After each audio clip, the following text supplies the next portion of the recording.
A Kanye party? I'm fucking down, bro. Let's do a fucking Kanye party, bro. Dude. Oh, dude, let me DJ that shit. Let's do it, bro. That shit sounds fun as I'll fuck. spend like He's my favorite artist of all all the time. OG shit. Throw the samples first, and then bring in the Dude, track. that'd be hard. That'd be Oh my. And AI, it's like, how are you gonna, how's the AI gonna feel an emotion, or does it feel an emotion? Is it alive? Fuck. Do you like listen or K-pop? Ever look into K-pop? Yeah, I'm familiar with it, but I saw this documentary where like all the songs are made basically in the lab, beat by beat, the RPMs, whatever. Yeah. They literally use things that they know work, like psychologically or whatever. yeah, That's why all the songs are just like hitting, boom. And then the music videos, they make them look all pretty. Even the guys that have makeup and it's all well lit and crazy colorful. ass makeup, bro. Fucking cinematography's out of this world. I'm like, damn, they go crazy over there, bro. So J Patron, thank you for coming to the podcast. Thanks for having me, bro. What do I call you, J Patron? Or? You call me whatever you want. Okay. I like to refer the artist by their name, you know. Long story short, so I don't make myself seem really old. It's been a minute, man. Started in high school, like most rappers, artists.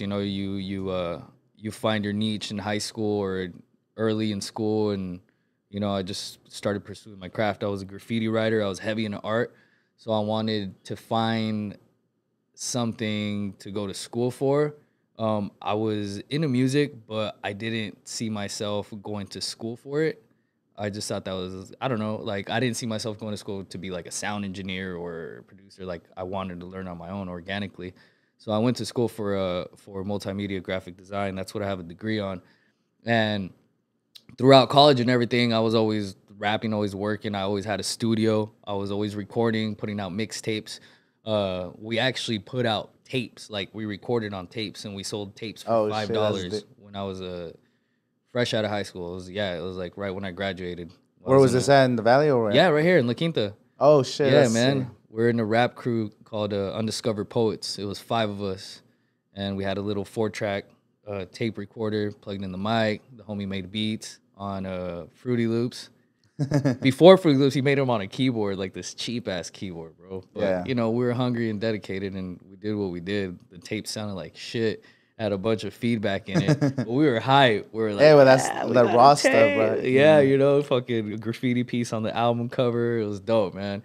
And that was a huge stepping stone from there. Just evolved. Upgraded equipment, upgraded the rhyme styles. Moved with the times and shit. And yeah, and here we are now, went from different genres. When I started, it was nothing but boom bap, nothing but hip hop. Yeah. English, and then I started doing Spanish shit, and everybody was clowning, like, that shit ain't gonna work. Like, fucking everybody's already tried that. Like, Lil Rob has tried that already. Like, so-and-so's tried that. Like, that's not gonna work. People were hating, dude. Like, people around here were hating, dog. And fast forward now, like, the Latin music is dominating, bro, Yeah. So it's a trip. Yeah, I started from boom bap hip hop, then went into like hip hop en español, and then did like cumbia, reggaeton, and dembow, and that's where I'm at now. Dembow, what is that? Dembow, okay, so dembow is the drum pattern used in reggaeton. Okay. The boom ka, that's dembow, right? Mm-hmm. Now there's a subgenre where you speed up that drum pattern above like 110 BPMs, and it's less melodies, less keys. It's more just like drum and bass driven, and that's dembow. It originated in, I want to say, the Dominican Republic. That's where it's huge. Like El Alfa. Have you heard of El Alfa? Yeah. Yeah, that's a Dominican dembow right there. So that's dembow. Because you also, so you do produce, you're DJ, and then you're an artist. So you do just everything. You produce your own songs and everything. Yeah. I produce my own stuff. I work with other producers as well, but I mean, I'm not gonna be bugging fools like, yo, send me beats, or like I'll make my own shit. And it's crazy because I learned how to play keys. I learned scales and chord progressions through just being in the studio with homies, with Razor J, with Z Stein McFly. Like, they taught me a lot of music theory. Yeah. Because sampling is one thing, bro. Like, getting a record, sampling the record, chopping up that sample and playing it on the MPC. No, everything's already in tune, because if it's you're using recorded, the record, there's like so many instruments in that sample. So it's kind of like, I don't want to say easy because you got to have an ear for it to find the right sample, but it's not like you could go in there and create your own samples, you know, with your own instruments and stuff like that. So when I started hanging out with them and working with them, I learned a lot about music theory, and that helped me as a producer to create reggaeton, because reggaeton is very melodic, chord progressions, you know, it's, you know, so yeah, that was dope. Right now, speaking of reggaeton, were you touring with a Gasolina Party? You were opening for them or something, or what was that? I'm part of the crew, man. They jumped me in. Yeah. So what's Gasolina Party? Because I vaguely know because of you were posting all kinds of stuff, and is that like a group of DJs that just like throw like a reggaeton party type? Correct. Yeah, that's what it is. Different clubs, different kind of like emo night did at Coachella. Yeah, exactly. That's what it is, man. That's sick, bro. Yeah, dude. It's been established 6 years ago. They started at the Belasco Theater in LA, and then from there, I think they moved to the Avalon. That's where they're at now, at the Avalon in Hollywood, and it's everywhere: Phoenix, Tucson, New York, Chicago, all over the United States, man. Freaking Oregon, Oakland, everywhere, dope. Yeah, and it's, you know, it's a crew of DJs. We travel, and we also have DJs in the cities, you know, that throw it down representing the brand. Exactly, yeah, representing the brand. But home base is in LA, and I was fortunate enough to get introduced to the guy who created it by my homie Gopi. I don't know if you know Gopi. Yeah, Gopi introduced me to him. Freaking started talking and threw me in the Palm Springs one. Like, yo, we're doing the Palm Springs one. Yeah, I remember would love for you to headline this and that. And I was like, Giselle Wu, I think, posted about she was there or she was going. I remember seeing it was lit, something. bro. It was lit. And I was stoked because, I mean, I don't really consider myself like a DJ because I grew up with turntablists that would DJ on Technique 1200s with like mixers and fucking scratch and do all these scratch combos and everything. So to me, like, that's a turntablist, a DJ. Yeah. When I started DJing, because when I was rapping, I'm gonna be honest, I was paying my DJ 50% of what I was getting, and I felt like I was cheating myself. So I got the idea, like, yo, I could play my own music. I could play my own beats, you know? Yeah. So I started doing that, and then from there, I'm like, yo, I'm a producer. I know how to match beats. I know tempos. I know how to read music. So when I started mixing, I started DJing, I was like, oh shit, like, this is dope. And then from there, that evolved into the DJing where I'm at now and doing Gasolina and, you know, doing Gasolina Palm Springs and Gasolina Hollywood and, you know, the crew baptizing me. It's called the baptism when they jump you in. You're on stage and just get tequila all over. I saw. Yeah, man. So it's dope, man. Shout out to the Gasolina fam. That's dope, bro. And I feel like you guys are gonna get invited to play Coachella somehow. Just from how successful emo night was. Yeah. It's I feel like it's that kind of same. I don't know. I just from an outsider's perspective.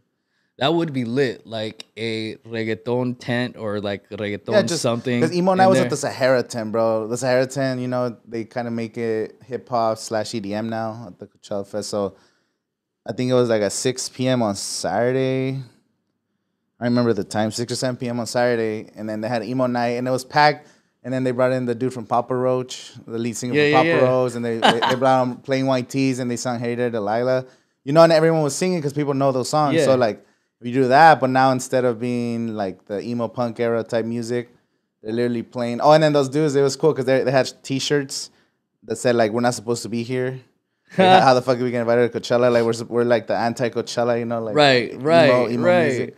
But that I feel like that would fit perfectly, especially Karol G's set was just freaking crazy. Dude, that was dope, man. That was freaking. I cried, bro. No cap. I cried when she sang like the Selena and then the tributes, like the emotions and the. I love that, yo. She got so much hate, and it's like you guys don't understand what she's doing right now, dude. She's paying. Dude, homage. Everybody was like the energy and the feel was insane. That's fucking dope, dude. I love how they just started booking so much Latin talent at Coachella, man. When that started happening, it just motivated me and inspired me on a whole nother level. It's amazing. I love it, man. Yeah, it's the beginning. It's going to continue to be more like that because it's in an international festival, but the top music right now. Like you were saying, people used to make fun of reggaeton too. I remember back in high school, and now like Yeah. oh reggaeton, it's a fad. It's gonna go Yeah. away. It was like kind of like corny. it died down a little bit, but then the comeback was freaking 10x. Oh, the comeback is crazy. And all those classic hits are just like gems now, man. It's incredible, dude. Yeah, that shit, it became like Don Omar and all that shit just became kind of like the old school hip hop with like Tupac. Exactly. Yeah, dude. Biggie, when people are like, oh, play some OG hip hop, 90s hip hop. I feel like that's 2000s reggaeton's gonna be look at that way, you know. And there's such a difference. It's dope. Like the style of beats and the style of like delivery. Like now it's like more singing, more like I said, more melodic. And back then when it started, it was just like rapping, you know, like Don Omar was my favorite one. Yeah, Don Omar was lit. Tego was my favorite, dude. He just had that swag, and he just get on the mic. It was like, and it was like a slapping reggaeton beat that you could like perrear to, but at the same time you could just like, you know, it was dope, dude. Yeah, that shit was bad, bro. And Daddy Yankee too. He's retiring soon. Yeah, man, the GOAT. Yeah, I never got to see him live. Hopefully, maybe he'll go to Coachella next year. I don't know. Like ending his tour at the festival, that'd be bad. He's gonna be at Baja Beach Fest coming up. Yeah, he was just at the Forum too. Oh, they had that Viva Festival that they canceled. I wanted to go to that Viva LA. The lineup was crazy, bro. But I don't know. There were some rumors that they didn't sell enough tickets or something. So yeah, I mean, there's a lot of rumors. It's too much. It's too much music sometimes. Like too much festivals and they charge so much. It's like how could you go to so many? Yeah, especially when this guy is about to retire with the world tour or a nationwide tour. And people do their single, like Karol G just started her tour. She's going to be in LA soon, I think. The world tour that she announced right after Coachella, like, boom, took off. I had her video. I posted her, like, a 12-minute medley, the 12-minute tribute. I posted on YouTube. I got, like, 1.4 million views on my channel. Puta vida. So right now, it kind of skewed my subscribers. I have, like, 68% of my subscribers are women, and then like Colombia is my number 2 behind the United States right now. ¿Qué pues, paisanos? So most of my subscribers, well, not most of them, but like I got a big boost from Colombia. Colombia's cracking right now, dude. Colombia's dope. I've never been to Colombia. Right now, it's so crazy, you were born in Colombia, and then you moved to the States when you were young, right? Yeah, I was born in Bogota, and I moved over here, migrated over here with my parents for better living. But yeah, why air quotes and better? Because you know that's what we come here for, man. Yeah. Para perseguir nuestros sueños y darle duro. Yeah, I was 4 years old, so I had no choice. But I mean, I remember everything. It's crazy. I remember crossing the border. I remember the fucking migración. I remember everything, dude. It's nuts. So yeah, shout out to my parents for bringing me here. Because even though life in Colombia right now is super dope, I go back all the time. Yeah. Like I said, before COVID, I was touring over there. I was hitting up Bogota quite often. But I can't wait to go back. Going back in October. It's lit. Colombia, yeah, and I think that's like one place I've always wanted to visit. And I've been seeing like some TikToks like of Colombia pop up and shit. Yeah, hit up Medellin, Cali, Bogota, Cartagena, Barranquilla. How do you feel like growing up? Well, you were young, so you kind of got raised here. So I came to the United States when I was 9. That might same thing. My parents, we immigrated over here when I was 9. Went to school here, and then so I actually came to the 5th grade. So I didn't even know English the first 2 years. You know, it took me like a year to learn it. When you're a kid, you just watch fucking cartoons and shit, and you learn it quick. But yeah, like I appreciate like the Mexico lifestyle because there's way less stress. Yeah, bro. Well, actually, anywhere else here is so stressful. Like, yeah, bro. Bills, the rat race over here. Everything, bro. Like, if you're not hustling, you can't take like a few days off. You know what I mean? Because like you're fucking like bills are coming through. You gotta pay this. You gotta pay that. I'm like, fuck. All right, I gotta. Dude, it's crazy. And over there, like, I don't know if it's like that in Mexico, but in Colombia, when there's like Dia Festivo, when it's like a holiday, like everything is closed, bro. Yeah, everyone's partying for like a week. Everything's closed. Everybody's partying. You're hanging out. You're bumping music outside. You're barbecuing or whatever, but nobody's working, dude. Yeah. Like, you can't go to the store to pick something. No, everything's closed because it's a holiday and we're taking the day off and we're chilling. Fucking love that, bro. I know. And people walk. At least here where we live, nobody walks. It's too hot. It's too hot and everything's so spread out. You know, like you can't go to a corner store because it's fucking like 2 miles down, you know. Over there is maybe bigger cities, maybe other parts of the country is more communal. But here is also like a hub where like a lot of people move here either to retire or just it's a melting. This is a big melting pot. It's a retirement community. What do you feel about the music scene in the Valley? Like that you've been here for a long time. Man, it's crazy. It goes like this, bro. Right now, I honestly feel like it's slowly coming back up. But man, it had a huge peak in, I want to say 2004 to like 2010. It was crazy. There was like shows every weekend. The raves and all shit. Raves, and it was cracking. Dude, I remember I did an album release party at the Date Shed. 500 heads came through. The manager was like freaking happy, like what the hell are these numbers? I didn't even think I was in the green room. And I'm like, what? All these people are here? Yo, I got so nervous, bro. I go out there and I'm like, oh shit. Yo, there's really like over 500 people here. Hell yeah, dude. I was like, damn, okay. Took a shot, got ready to go up on stage, and it was amazing, bro. Freaking stage dove. That's what really like where I think J Patron was born, and the old like Jack Patron like ended. It was a new chapter in my life. I started doing way more music in Spanish, sampling way more like Spanish stuff, fucking touring to my hometown, doing shows out there, doing shows in Mexico, doing shows in Texas, so it was amazing, and then it just started like dying down out here. But like you said, it's a retirement community, you know what I mean? Like, yeah. We're going to get the crowd, the fan base, the reaction of whoever's in here. Summertime, it dies down. Yeah. Wintertime, it picks up. So, it comes in waves, bro. So there's a lot of talent out here, bro. There's a lot of talent. I just hope that artists don't get discouraged because they're not getting the outcome that they deserve, and then stop. I've seen that happen out here where there's super talented people and they're just grinding so hard and it's like, fuck, okay, what else do I do? I don't have anything else to do. Like, it's done, Like, artists got to understand that you have to venture outside of here. And the internet is a magical tool nowadays for anybody to do anything in any place of the world. I could drop a song here and somebody in China could listen to it. You know what I'm saying? Yeah. Like, it's amazing. You just got to know how to... I don't know about China. They don't let it...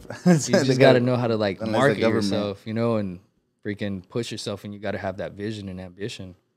What do you think someone should do? I agree. I don't know. I wasn't really aware of the music scene in, like, 2010. I know because I was in high school. I graduated 2011, so...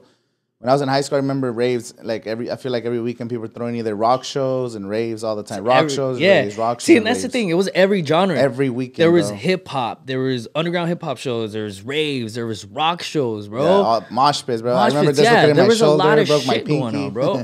That shit was bad back then. You broke your pinky or what? Yeah, I broke my pinky. Yeah, I have a fucked up pinky. Oh shit, hang loose. I didn't. Yeah, look at this shit. Oh. Fuck. Don't show me that shit, dog. I broke down playing football, but. Yeah, and I think I got hurt at one of the raves, but then I also had like a bad shoulder, and then like boom, I popped my shoulder. One of the a mosh pit, just rock shows. Damn. I don't even know who the rock bands were. It was just local rock bands. People were just going crazy. You're just moshing in there. Yeah, that's true. And then it kind of did die down, or I don't know. Bro. Like 2014, 15, I didn't hear shit. It's waves, dude. But the pandemic helped though. It did. Now started creating. Yeah, like out of nowhere after like 2020, 2021, I started seeing so many new artists. People just you're at home doing nothing. Like might as well pick a guitar, start sampling, rapping. Yeah. And I think that's cool. I like. I didn't intend my podcast and everything, or even what I'm doing now, being surrounded by so much music and getting inspired. It just kind of happened. Like I started making videos. I started making YouTube. And then my homie hit me up. Billy Dale? I don't know. Yeah. He's like, hey, let's do a YouTube video. I'm dropping an album. Let's do a little interview. And that led into the podcast because I was like, fuck, I'm already interviewing him. Might as well just do the podcast. Yeah. So like that's how it kind of started. That's very cool. And ever since I had him, boom, like all these other artists started hitting me up, following me. Like, oh, and I was just getting anywhere. I had Razor J, Lynn, a bunch of other people. Like 2019. Dope. And it's little by little learning about like hip hop, mostly hip hop, just kind of like because that's how it started. And then my brand was about Coachella, so I've been going to Coachella since 2009, like every year. And I started making videos in 2018. I made a YouTube video about Coachella, and it got like 10,000 views. I was like, oh shit! It was like a tips, what to do at Coachella or something, something like that, like 10 tips for Coachella. Boom, 10,000 views. I was like, oh shit! Like no one's doing Coachella tip videos. Like no one does it. Yeah. The only Coachella videos you see is like the vloggers the week of Coachella. They're like, oh, my Coachella vlog or whatever. But then that's it. Now it's like so many people have questions like that have never been to the festival, and a lot of the content over the years is very repetitive because it's like the same tips. But it's new people coming. No, exactly. People need it.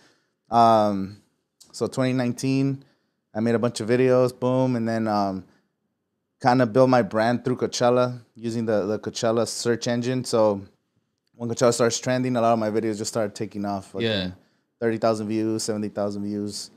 And then I had a Will Smith video that I got 1 million, 2019. And then the Karol G one, 1 million this past Coachella. So my brand was kind of Coachella music festival related.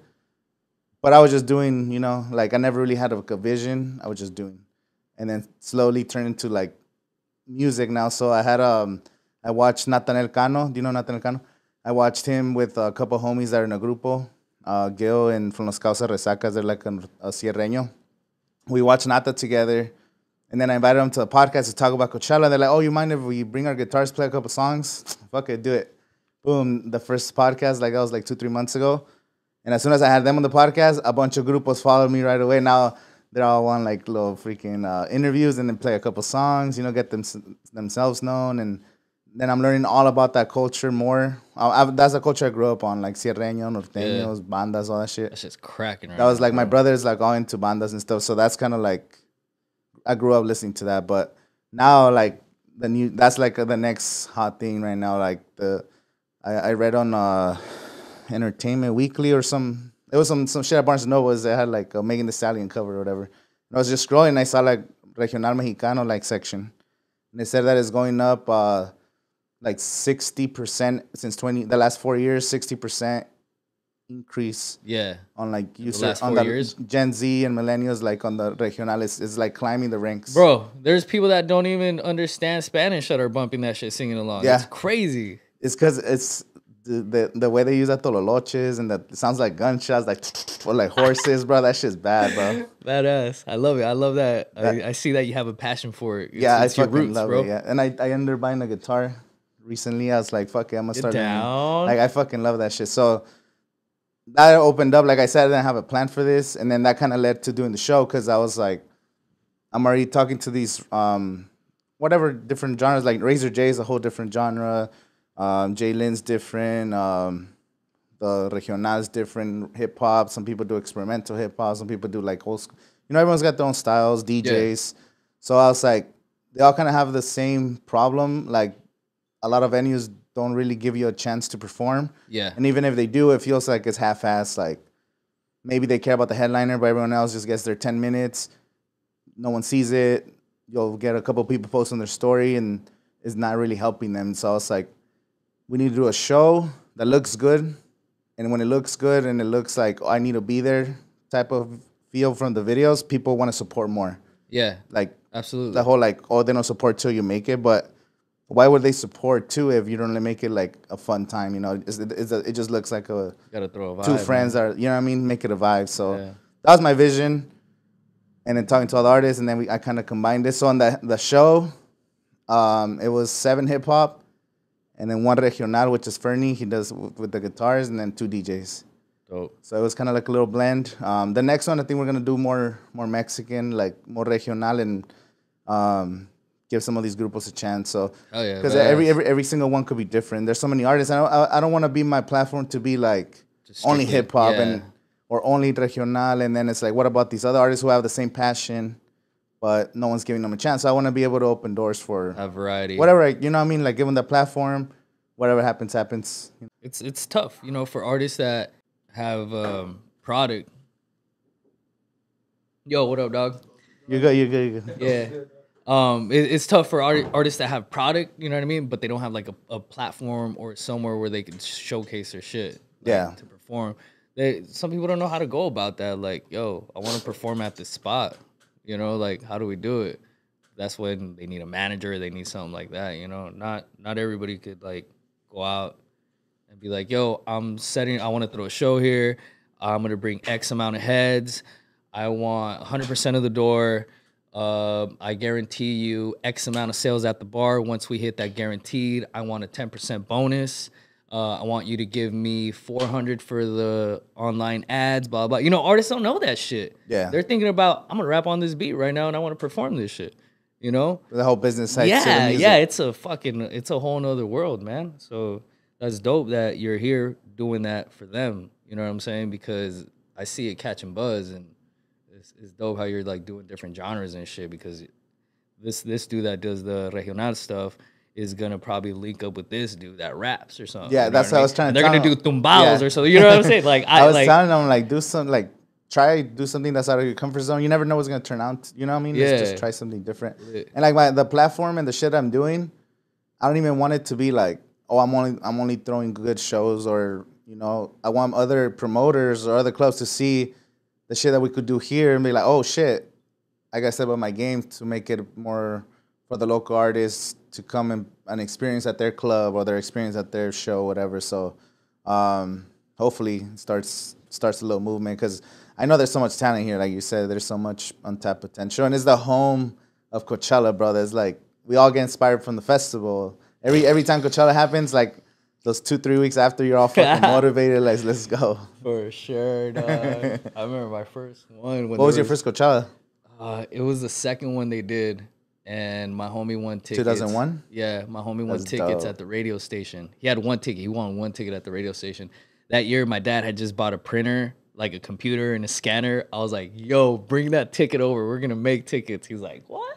I'm like, bring it, bro. Bring it. We fucking scanned it on, like, cardstock, fucking sprayed gloss on it, and with the razor, we just, like, went down the dotted line, so it was easy to rip. Out of 10 of us, only one got caught. Oh, wow. Yeah, but then he paid like security guard $40 and they brought him in. But it was lit, bro. It was like, we're in. We fucking made tickets, blah, blah. Yeah, that was the end of that. Then they started like doing the wristband. And yeah, that, where the wristbands was with the chip and shit. That was what, like 2010, 2011? Yeah, I remember like we couldn't even fucking do the counterfeits anymore. Yeah, well, even before 2013, you could actually drive into the festival and then jump the fence or find crazy. A way. I got in one time by paying like a security guard. That was, not even security guard. Some fools that were picking up trash. We just saw them and then we're like, hey, primo. Hey, like, oh, quiere entrar? Okay, $50. And then we paid them. And then like, some white people came through. Like right after us, like 30 seconds after, and he charged them $200. Damn! For us, only $50 because we're para la raza y un descuento. Yeah, and then it was with legit bracelets. They walked us in. They scanned us in. We just had to leave the bracelet like in a bathroom, and then he walked in, got the bracelet, walked out, and he was just doing that shit all day, bro. Like, I don't know how much money those fools made. Went home with stacks. They made money, bro. I was like, fuck, I knew people too that I don't want to put them on blast, you know, allegedly like sneak people in. Even recently, like it's more of a mission. It's like a 2-3 hour fucking walking in, walking out with the bracelet, walking back in, and then you have to do the scan and the fucking testing. It takes a while though, but it's, you know, that's a walk, dude. It's a walk. They make it a mission. Yeah, but it's people find ways to hustle. That's what's cool about Coachella, is like it brings so much hustle out of people too. Yeah. Either I go for the enjoying of it, like I fucking love music and like the festival, but I know some people that like, fuck yeah, I'm gonna make some money from Uber rides. I'm gonna make some money from hustling, freaking. Yeah, like, hell yeah. No, there's all kinds of shit. A lot of money comes into the valley, man. Everywhere. Yeah, no, I do the same, bro. I go in to enjoy the music. I ain't trying to make money like that. You been to all the Coachellas? Nah, hell no. I've only been to a few. What was your favorite one? Kanye. 2011? Fuck, yeah, I was front row for that shit, bro. 12. I was there for 10 cried, hours. bro. Like you said, I fucking cried, man. 10 hours, bro, to be in the front. It was so lit. My feet were fucking dead, but fuck, that shit was crazy. Jay-Z one was sick, too. Jay-Z was 2009? No, that was Beyonce. Oh, that was, he brought up Beyonce. That was sick. Or 2010. Drake one was cool. Drake's lit, but His set was a little boring. Yeah, bro. Yeah, It I was wish I would have disappointing. seen him like in a smaller spot, like a more Because intimate that spot. one was he played like an intimate show. Yeah, It dude. should have been a lit Oh show. yeah, I was So ready to turn up, dude. I know it was really, and then the Madonna shit was awkward, and it was just like, Yeah, that was he hella should come awkward. back. I think if he comes back now after it's been 7 years, he's dropped so many fucking hits over the last Bro, 7 years. He would just yeah. fucking kill, bro. It's crazy, man. Have you heard of these Drake parties that they do? Like in LA and Nah, okay, so they have Drake parties and it's literally like nothing but Drake songs and they fucking sell out, bro. Like they what? sell out, people go there and everybody just sings along and it's Oh yeah, it's hit that's after hit. fucking. This dude I've has heard of like Kanye over parties. I used to follow Team Kanye Daily on Twitter, and then they only did it for like when the albums were dropping, but they did it for like 11 nights, and they would just post a random address like around LA. They're like, yeah. oh, Kanye party. They'll post the address, and then like I never went to one, but I saw the clips. People were just singing Kanye Oh, songs. I would And love to go to that I shit. well, let's fucking do a theme fucking show right here. A Kanye party? I'm fucking down, bro. Let's do a fucking Kanye party, bro. Dude, oh, dude, let me DJ that shit. Let's do it, bro. That shit sounds fun as I'll fuck. spend like He's my all the favorite artist old- of all time. All the OG shit. Throw the samples first and then bring in his Dude, track. that'd be hard. That'd be Oh my so lit. god. Put that shit in the calendar right now, Brian. Brian, you got that? Shout out to Brian. That sounds lit, bro. I didn't even know people do that. That's crazy. Yeah, man, it's crazy, dude. And you could get away, like, you don't get in trouble for Nah, making money off the fucking. nah. I mean, it's kind of like you're just DJing a party, That's true. you know? What about, like, yeah, I guess, yeah, DJing, that's true. Because I was going to say, like, that Gasolina party, but it's just DJing. You're DJing an Yeah, event. You know? yeah. It's DJs, and once in a while we'll have like invited artists, stuff like that. But what we're doing is, we have such a dope collective of artists that I think the smart thing that we're doing, is we're building us and we're pushing us. We have the platform, we have the music. Yeah, it'd be cool to bring, fucking, I don't know, an artist that's on the charts right now, bring into the party, but why not push us out? You know what I'm saying? And Why there's not? all the individual artists on the DJs, they all make their own music too and produce. Majority of them produce. Actually, I think Most they of all them, yeah. produce. But I think I'm the only rapper producer. What advice would you have for like an upcoming artist? Something that you wish you would have done when you were younger, that you look back now like, oh shit, I should have done this different. Or I know sometimes you can't regret, but Yeah, just like, advice. I don't know. Maybe I don't know, bro. Like advice, just keep going. Just keep don't stop. going. Don't stop, bro. Yeah, because there's no right or wrong way. You are you. You are your own self expression, and I mean, don't be a cocky idiot. That's my advice. Don't be an egotistical asshole. Be more of a let's get it person. If somebody offers you something, don't be like, nah, I want to do it my way. Be like, fuck yeah, let's get it. Let's do it. Yeah. You know what I mean? It's growth, And I guess that's what I could advise is just, be like water and flow, man. And don't put up so much resistance when people throw ideas at you and try to do everything your way. It's doper when you collab and when you have more than one mind in a project or something like that. Yeah, I think from the experience I've had working with more people, just everything's always better. The more it makes sense, like everyone's got their own pitching, little ideas, And when it's their own cool flavor. people, you just grow and you just do dope shit. You know what I mean? But when you're working with like an asshole that has a huge ego, you're kind of like not having fun. Yeah, You know what I mean? it almost feels like homework and shit. Yeah, like I hate that, dude. I had a manager one time, and it was always like, you got to do this and you got to do, and it wasn't fun anymore. It became a job, bro. Yeah. Like I wasn't being creative anymore. It's like, oh, I got to go clock in now and fucking. It sucked, bro. So good thing we parted ways because I think an artist should be free and to create whatever they want to do to be. What's whatever like the they wanna role of do. a manager and like for an artist? Like, what does that entail? It depends, they get you shows, they tell you where you have to be, they get you the interviews, it's just management, it's scheduling. Like, okay, we got to do this month, the next month we got this and that. Here's so and so, just somebody that just manages you so you could focus on your art. And you don't have to focus on the The business. business side. Oh, Exactly. yeah, makes sense. The artist should never have to worry about the business side. They only have to worry about their craft. But nowadays, you know, a lot of artists are their own managers and Yeah. handle their own business because Social media, so everything. exactly, bro. Like you could do it on your own if you know if you have an understanding of how the business works. You could, any artist could do it on their own. But it becomes a pain in the ass when you have to focus on that too, and you're like, damn, man, I want to be in the studio. I was kind of in the mood right now making this song. Now I got to worry about this. You know what I mean? So It takes away, but being on your own, you have more control, like just your finances, just everything in general. exactly, yeah, because you never know what cut they're gonna take in Yeah. reality. You know what I mean? Yeah, and it's kind of like how 2020 it created a lot of new artists, but it created a lot of new businesses too because a lot of people they were forced to work from home, they were Yeah. forced to do their own thing, and I know a lot of people. I wasn't fucking doing anything that like I have a big passion for movies and music and going to concerts. All that shit was done. So I was just at home and shit. And then I got into like crypto and like all that shit, you know, like Yeah, hell yeah. a lot of people. So I wanted to bring that up too because you were selling NFTs. Yeah. You were doing some NFTs that I saw, like Chapulín Colorado and all this shit. Like, Yeah. could you tell us about the experience? Yeah. I got. Or how do you okay. get into NFTs? How do you get into that? Like, Yeah, it was crazy. So I started day trading in 2019. I started trading just like stocks, and then I got into options, and then I started making a living off of it. And I'm like, hell yeah, like I could quit my 9 to 5 now, you know? So I quit my 9 to 5, and you know, it was lit. It was hella lit. And like I said earlier, I'm a graphic designer, so I've always been, you know, designing stuff, you know, doing stuff on Illustrator, Photoshop, and all that.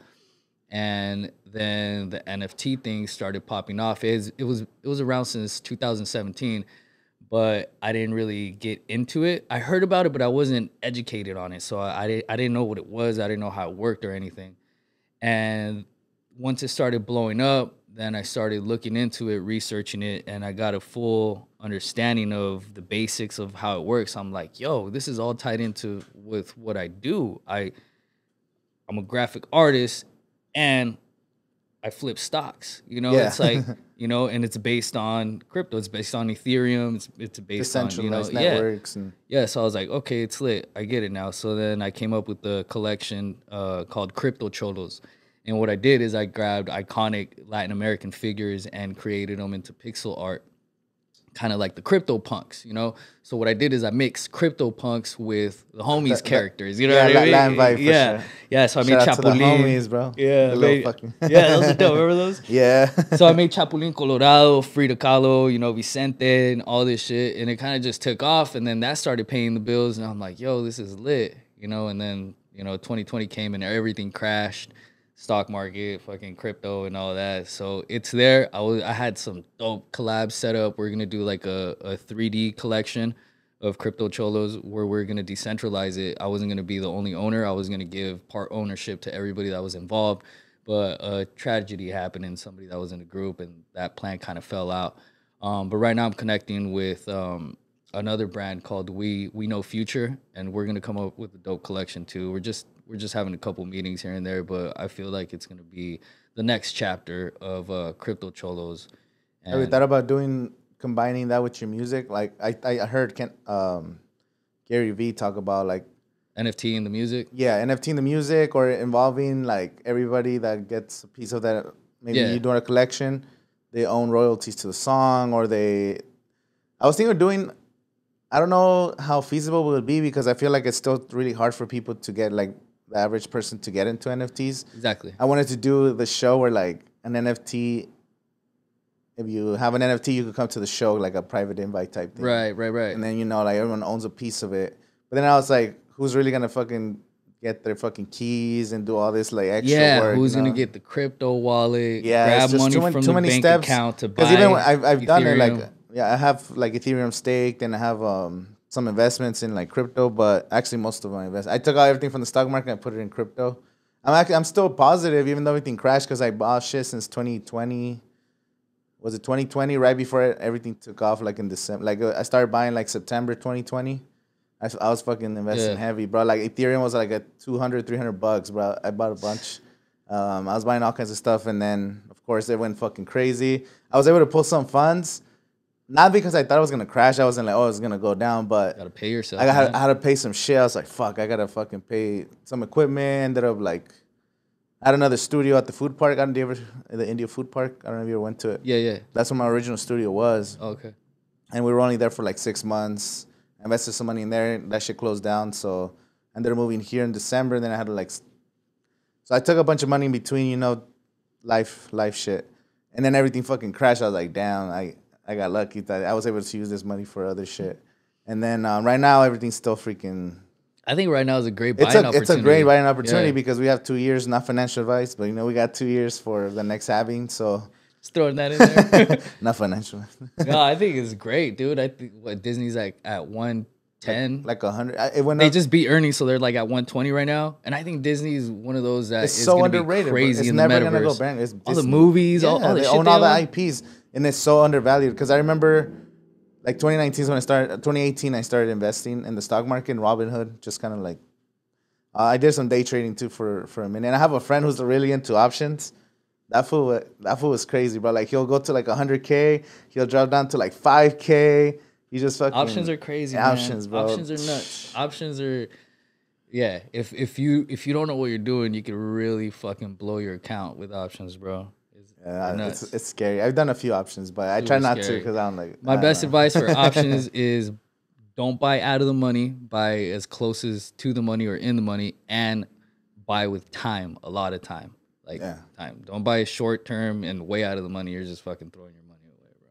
Yeah, those like, oh shit. Yeah. Fucking. But if you don't understand options, just buy stocks because the stock will never have an buy stock and expiration hold date. long term. Because I tried doing the day trade stuff too. I wasn't that great, but I didn't have the time to like fucking. I know if I pretty much quit all my jobs and just fucking did that, I could. With enough time, I feel like I could have made it. But then it was like I have like this other businesses, and I just don't have the time. It takes your time, bro. It's so much research. It's daily, I was reading articles. Yeah, it's stupid how you gotta like be up on the news and world economics and shit, bro. Like, oh shit, there's an earnings call, and then you have to pay attention to what happened there. Yeah. And the next morning, the fucking some shit with like Russia and this and bro. Too many variables that you can't control. And there's a lot of opportunity that I missed out. If I would have just literally invested the money instead of trying to trade over the years, I realized I could have just made more money by just holding it. Like those 3 years that I did it. Warren Buffett style. Stupid, bro. Like I had a bunch of money in Tesla 2018. Oh, shit. I had like. What was it? What'd you get at? Like one something? 2? It was like around, it kept fluctuating from like the $200 to $300 range. $200, $300 range, bro. And then 2 years after that, that shit fucking skyrocketed. And that's before the stock split, huh? Before the stock split. No, I'm talking about, way before. So, damn, I even, because do you remember when he came on Joe Rogan's podcast and he smoked weed and then the stock dropped? Yeah. I fucking bought a shitload, bro. And then like that shit went up back like within a few months. And I made maybe like 2,000 profit and I sold it all. And then I would jump to another stock trying to ride waves. I wasn't much day trading. I was more like swing trading. Yeah. Like swing trading. Gotcha. But then I literally did the math. If I would have just left everything on Tesla, 3 years later, I would have been way up instead of fucking all this shit. I kept winning and losing, winning and losing, winning and losing. And then, like you said, I got to the point where I was like, fuck it, I'm just going to stake some shit, keep some money here, a little bit in like a couple exchanges and focus on like doing other shit and adding little by little over time. But just experience. I don't know. It's fun though. Like that's a little bit of gambling, but. Yeah, if you don't know what you're doing, it's definitely gambling. But it's a dope way to build, generational wealth where you could invest in a company today and 20 years later, it could be somewhere else, and then you could just give that to your kids or pull it out and invest in something new. Yeah. But they don't teach us this shit in school, bro. Like we have to like go on YouTube or read books or, pick other people's brains and shit. And I'm not trying to get all like racist or anything, but white people in good families and shit like that have that education that their parents give them. We don't know this shit. Like my dad taught me how to hustle, how to, make a profit out of something, you know, and shit like that by buying and selling cars, used cars, by, you know, flipping stuff like that, you know. So that's what we know. Yeah. And that's basically the same shit in the stock market, you know what I mean? But we're over here buying materials, you know, like Yeah. material goods, and they're over there investing in companies, futures and shit like that that fluctuates with what the prediction of the future is going to be, you know, because they can miss earnings today, but on the earnings call, if they, you know, project that they're going to make X amount or this and that shit could rise through the roof. You know, it's just, it's crazy, bro. Like, I wish they would have taught us this in high school instead of teaching us about the KKK. Like, why the fuck do I need to know about the KKK? Like, yes, okay, I want to be educated on that shit, obviously, but I don't want that shit engraved in my head. Why couldn't you teach me about how to, you know? Why are they teaching you shit you could Google, like all the history? Yeah, bro. And like, my kids come home and they're like, they tell me what they're teaching me. I'm like, this is stupid. It's my job to educate you guys on real life shit. Yeah. Like you were saying, people in Mexico, people like you talk to a 12-year-old in Mexico or a 12-year-old here, it's like night and day, bro. They're bien vivos. Crazy. Bien vivos. They've been hustling since they're like 7. They've been working. Then, you know what I mean? Like, everything's just like that. And here, I mean, it's too easy here. It's fucking nuts, bro. I got my green card when I was in 5th grade, so I had to go back to Colombia for a year. And I did 5th grade over there, bro. I was so behind from what they were doing. I felt so stupid, yo. They were like doing like middle school math, and we're over here like, I don't know, bro. I was like, whoa, you guys are smart. And all right, can we play basketball now? You know what I'm saying? Like, it's crazy. Like, their education in and the street smarts too. Yeah, bro. Street smarts is street smart, bro. Like, they could just bro. Tell who you are just by how you're walking or something down the street. You know what I mean? It's a different breed. And that's something that's really dope about our culture is, you know, they don't teach certain things here that we're taught at home, you know? So big ups to La Raza. And it was true, going back to what you said about like white people having this generational, like, just knowledge. Like, it's not, there's no disrespect to them, you know, their families fucking whatever. Yeah. But like, they have assets already coming in. You know, your parents already have at least a house, or your parents at least have some money in the stock market. And then you borrow against that, and then you get loans to start your business. And then, you know, like those 2 little steps right there already puts you like 10 steps ahead of somebody who's just graduated from high school and is fucking working like a small job trying to make, you know, your parents are still working as maids or freaking, you know, or like, you know, whatever, versus someone who has some assets to play with, or at least that knowledge, that some security, that you go out and take some risks. Like, especially just think about like doing something with the arts, you know, it's hard to like make money in the beginning, or it's risky, you know, like a lot of people wish they could just be rappers, or they wish they could just be making music. But then they're like, fuck, I have to pay for bills. I have to do this. You don't really go all in because you don't have the security that maybe your parents could bail you out a little bit, so you could go more all in into your art. You know, I don't know. There's some disadvantages, but, you know, we got to work with what we have. Yeah, exactly. And we got to stop worrying about how much we're making an hour and worry more about what our network is, you know, collect assets and build that up, because what you make an hour or a year doesn't mean shit if you're not stacking your assets. Is that how's your approach for music? You look at like your songs and your catalog as assets too, because they're it's nuts. They're generating revenue. When I was getting checks during COVID in the mail for royalties, I was like, what the fuck?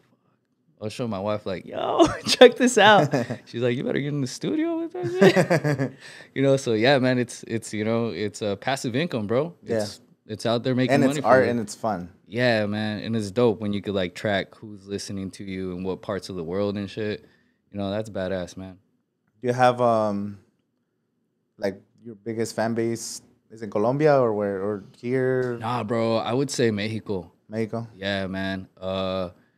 Colombia, I haven't performed there in a minute, and I haven't really released anything for them. Everything I've been working with a lot of Mexican artists, bro. I've been like, you know, with my Texas fam, with my fam in Monterrey. Yeah, man, and the energy is just different. Their energy is way different at shows in Mexico, bro. Like, people have passion for music. Yeah, they dedicate their like time. Like, yo, I'm gonna go out this weekend to a show, to party and dance and dance. And I'm gonna meet this artist. And even like when you look at like videos and shit, people don't even have their phones out like that. Nah, bro. Here, and you're going to show you what pouring you a everyone's shot. like, over there, everyone's fucking going hard. Yeah, bro. dude, it's dope, man. It's super dope. And then there's no like curfews like here where everything Yeah. ends like at 12:30 or 1 or whatever. Over there's like I've seen some bandas they play like 5-6 hours. Like here that you play 2 hours and the venue has like rules and over there they keep that shit going till like 3-4 in the morning, bro. Like they're fucking. My brother went to a Grupo Firme in Mexico City. I think he said they play like either 4 or 5 hours. Damn. Like they just kept going, bro. And my brother said he saw Vicente too. I think he saw him in Aguascalientes or something, and he said that fool played until he passed out from drinking because he was drinking tequila. He played like badass. 2-3 hours, and then he had to sit down for the last hour because he couldn't stand anymore. He was just drinking. He's and just singing. slurring and shit. Yeah, and then like the crowd was just singing with them. Like Fuck yeah. that type of shit you don't get here. Like Crying. you know? Yeah, it's just the emotions and the I don't know, but I'm excited. So what's upcoming projects have you been working on that you have coming I up soon? just released a song called Dozer Line Bullies. It's I collabed with DLB Entertainment. That came out through DLB Entertainment. And I have another single dropping August 26th. It's called A Ella Le Gusta, and it's on a Dembow track. Excited for that one. That one's your Yeah, I produced that design. one, and yeah, I produced most of the stuff that I've been dropping lately. But yeah, man, excited for that. I'm just, I took a little break. I haven't made music in like 2 years, 2-3 years or something like that. So I just released that last one a couple weeks ago and dropping this next one, and just excited to get back in it. Just been really DJing a lot, producing a lot, doing a lot of art, painting a lot.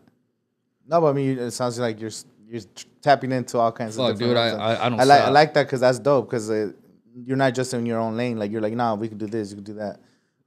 Definitely, I want to like tap into like the NFTs and shit. Do something with you because in Rolo, do you know Rolo? You know Rolo. You have to know Rolo. Rolo's a goat, bro. Rolo's a fucking legend, bro. Rolo's a fucking crypto god, man. That was bad. So I want to do something. I even told him because I had him on the podcast last week. I was like, I need your help, or just crafting ideas because I have some ideas. So maybe we could work on something. Yeah, together. Rolo's a goat, man. That's whenever I have a question about anything, I'll either hit up Rolo or I'll hit up Provoke. Like, oh yeah, Provoke too. Provoke's Shout out crazy. Provoke. Like low key, this fool's knowledge and that whole area is Yeah. insane, bro. Like, They're the ones that early 2020. They're the ones that kind of put me on crypto. yeah, Before everything took off, I started researching, boom, invested money, and then boom, then 2021 just fucking crazy. But yeah, no, but thank you for coming to the podcast, bro. Like, I appreciate it, and thanks for having me. we'll man. definitely be working on more hell yeah. projects, and whenever you're down to come on the podcast again, we'll do more, and then we'll do the Kanye party. We're gonna do it. We have to do it. We're gonna do it now. That's our. And if you see me crying when I play "Devil in a Dress," don't Dude, mind that's me. my favorite Kanye song, bro. Me too, bro. That fucking The way he chopped, have you heard the original? yeah. Dude, okay, so he chops this part, and then like 8 bars after is the next part he chopped, and then he put those together, and it fucking fits so perfectly, bro. And then those guitar riffs on top of it. There's like a 1 minute something when there's no vocals and just guitars going, and then you just feel it hear in Rick your Ross soul. come in. When Rick Ross comes in, Yeah. oh my god, that's the best, bro. Oh shit! And they dropped the whole movie. Smokey Robinson voice. Oh, That's dude. just fire, bro. Yeah, bro. Hell yeah. That's your. Not me for too. sure, bro. Let's do it.